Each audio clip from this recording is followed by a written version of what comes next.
There's another one. How do we increase mindfulness or somatic presence during prayer? Yeah, this is a huge problem we have because we often think in our community that if I can't focus in prayer, this is a reflection of my spiritual state. And that's Mm-hmm. not necessarily true. What Mm-hmm. often happens with clients is, I've seen with working clients is, if they are traumatized, and again, I am actually reluctant to use the word trauma because it's become so used and it's so ambiguous. And what I like, if when we are feeling uncomfortable in our Mm-hmm. state, often the way that we regulate ourselves is we keep ourselves busy. So if I can keep myself busy, focus on the tasks in the day, I feel fine because you've got a level of control. The moment you get home and get on that prayer mat, you get flooded by all sorts of uncomfortable experiences because you're opening up to a bigger process now. You're letting go to some degree. Although there are elements of control in the prayer by the movements, but that's that mental state of I'm going to relax myself and stand in prayer.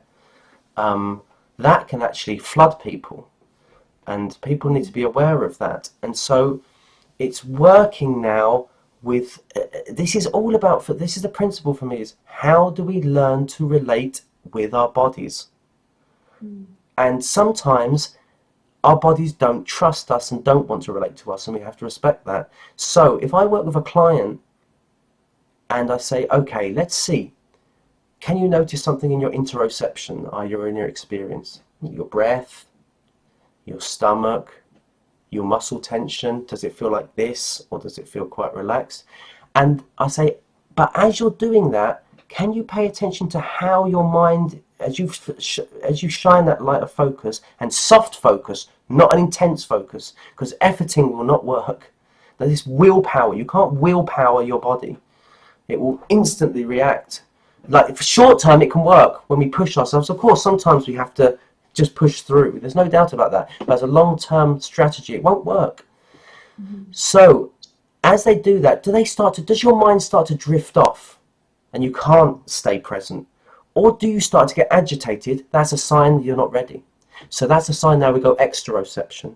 We start to connect to something in the room. And isn't it beautiful? Our prayer is not about closing our eyes. Our Yes. prayer is actually about being in exteroception and interoception at the same time, holding those two. And I recently put a post about this up by Andrew Huberman. He had a quote about staying in interoception is actually can cause stress. Trying to just Mm-hmm. stay present is actually very stressful. It's not about being in one state or being the other. It's how I often use this it's how we fluidly move back and forth between them and access them when they're needed. Not being Mm-hmm. here or being here. Yeah. And so when that's showing in our prayer, that's just feedback for me and a symptom that we are struggling, we're getting stuck in our states of activation or shutdown and really struggling to fluidly move back and forth through these states. So instead of pathologizing ourselves and saying, oh my God, I can't even focus on my prayer, I must be a dreadful Muslim, use it as feedback to say, the reason I probably wasn't able to focus in that prayer is I'm stuck in my sympathetic or shutdown, or both back and forth between them. I'm wondering what's going on for me. Yeah. So the prayer becomes a litmus test to where we're at rather than this I have to focus and I have to imagine the paradise before me, or sorry, God before me and paradise on the right. And I'm not belittling that, but I'm saying we have to have this also sense of that's efforting. And the problem with efforting is, as a long-term strategy, is we end up sabotaging it because it feels like it's being enforced on us. Yeah.